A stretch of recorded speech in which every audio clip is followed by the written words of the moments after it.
पालखी सोहळा 2025 यासाठी पुणे ग्रामीण जिल्ह्यात संत श्री तुकाजी महाराज पालखी सोहळा जे आहे ते 10 दिवस प्रवास करणार आहे आणि त्याचबरोबर त्याचे 8 ठिकाणी मुक्काम सुद्धा आहे। त्याचबरोबर संत श्री ज्ञानेश्वर महाराज त्याची जी पालखी आहे ते सुद्धा 5 दिवस पुणे ग्रामीण जिल्ह्यातून प्रवास करणार आहे। या 4 ठिकाणी त्याचे मुक्काम आहेत। संत श्री ज्ञानेश्वर माऊली पालखी जे आहे ते 22 तारखेला जेंडेवाडी या ठिकाणी पुणे ग्रामीण जिल्ह्याची हद्दीमध्ये एंटर होणार आहे आणि त्यानंतर सासवड, जेजुरी, नीरामार्गे, लोणंद या ठिकाणी सातारा जिल्ह्याला हँडओव्हर केली जाणार आहे।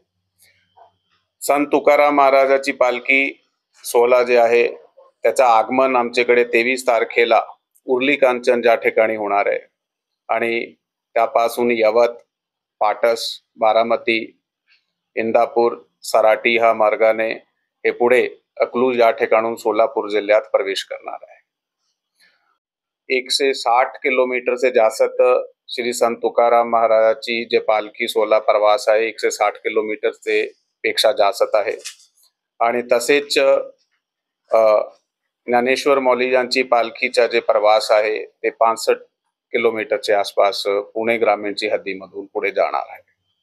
यासाठी पुणे ग्रामीण पोलीस दलातर्फे जे बंदोबस्ताची तयारी आहे ते करण्यात आलेली आहे। सर्वप्रथम वेगवेगळे घटकाबरोबर या संबंधित मीटिंग्स आयोजित जे करण्यात आल्या होत्या त्या मीटिंग्समध्ये आम्ही जे मीटिंग्स अटेंड केल्या त्यामध्ये आमच्याकडून वेगवेगळे घटकाला या बाकी घटकाकडून जे आम्हाला सूचना प्राप्त झाल्या होत्या त्याची पूर्तता करण्यात आलेली आहे। रस्त्याची पाहणी, रूटची पाहणी आमचे संबंधित पोलीस स्टेशनचे ठाणा प्रभारी अधिकारी आणि SDPO त्यांनी मिळून त्या रस्त्याची पाहणी केली आहे। त्याचे नंतर वरिष्ठ अधिकारी त्याच्यामध्ये ॲडिशनल SP आम्ही सुद्धा आणि कलेक्टर साहेबाचे सोबत जाऊन त्या रस्त्याची पाहणी करण्यात आलेली आहे। या ज्या ठिकाणी मुक्काम आहे त्या ज्या ठिकाणी विसावा आहे त्या ठिकाणीचा चोखपणे सिक्युरिटी ऑडिट करण्यात आलेला आहे। ट्रॅफिक डायव्हर्शन्स कुठे करायचे, ट्रॅफिक डायव्हर्शनसाठी बंदोबस्त कसा लावायचे याचा सुद्धा जे आहे आमची टीम्सने जाऊन वेगवेगळ्या ठिकाणी हिंटरलँड्समध्ये कसे प्रकारचा बंदोबस्त लावायचे ह्याचा पण आढावा घेण्यात आलेला आहे आणि आमची बंदोबस्त यादी जी आहे ती तयार करण्यात आलेली आहे। यावर्षी ट्रॅफिक त्याचे बरोबर पालखी सोहळ्याचे बरोबर जाणारा बंदोबस्त आणि मुक्काम आणि विसाव्याचे ठिकाणी आणि रिंगण या ठिकाणी लावण्यात जे एकूण बंदोबस्त आहे त्यामध्ये 2 ॲडिशनल SP, 10 DYSP, 35 PI रँकचे ऑफिसर, 136 API PSI, 1624 पोलीस अंमलदार, ट्रॅफिकचे 10 अधिकारी आणि 110 अंमलदार, त्याचे बरोबर अंदाजन 1200 होमगार्ड जे आहे त्या बंदोबस्तमध्ये सहभागी राहणार आहे। SRPF चे 2 कंपन्या, RCP चे 2 प्लाटून, त्याच्याबरोबर QRT ची 2 टीम सुद्धा बंदोबस्तामध्ये सहभागी राहणार। या बंदोबस्तामध्ये आमचे जे विशेष पथक आहे त्या विशेष पथकामध्ये आमचे फिरते पोलीस स्टेशन असणार आहे। त्याच्याबरोबर महिला छेडछाड विरोधी पथक सुद्धा आम्ही तयार केले आहे। गुन्हे प्रतिबंध पथक जे आहे, तपास पथक आहे, चेन स्नॅचिंग, कुठल्याही प्रकारची पिक पॉकेटिंग यांची ह्याला आळा घालण्यासाठी सुद्धा टीम्स तयार करण्यात आलेले आहे।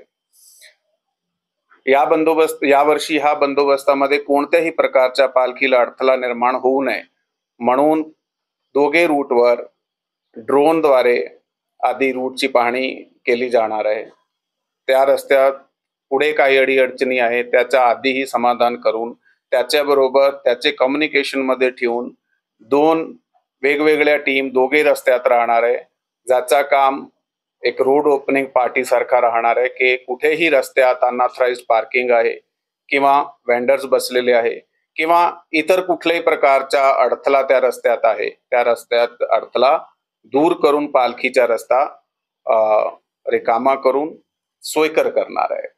कोणत्याही प्रकारची गैरसोय भाविकाला वारकऱ्याला होणार नाही यासाठी आमचे जे प्रयत्न आहे ते प्रयत्न आम्ही 100% सक्सेसफुली इम्प्लिमेंट करणार आहोत.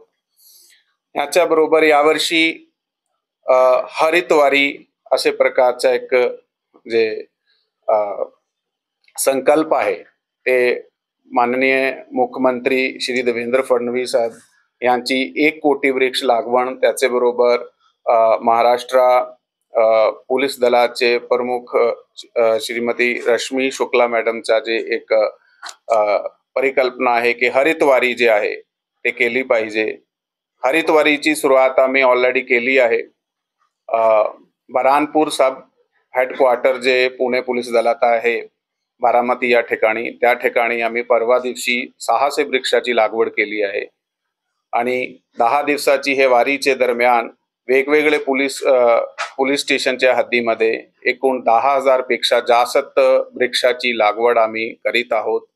हे हरित वारीच्या जे बरोबर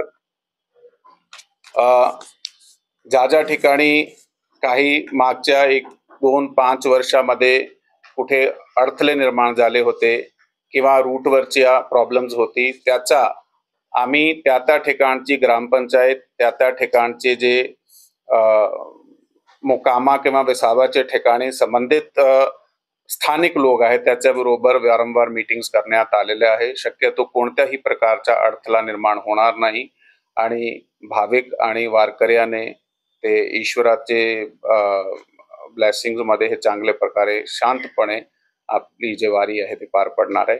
थँक्यू.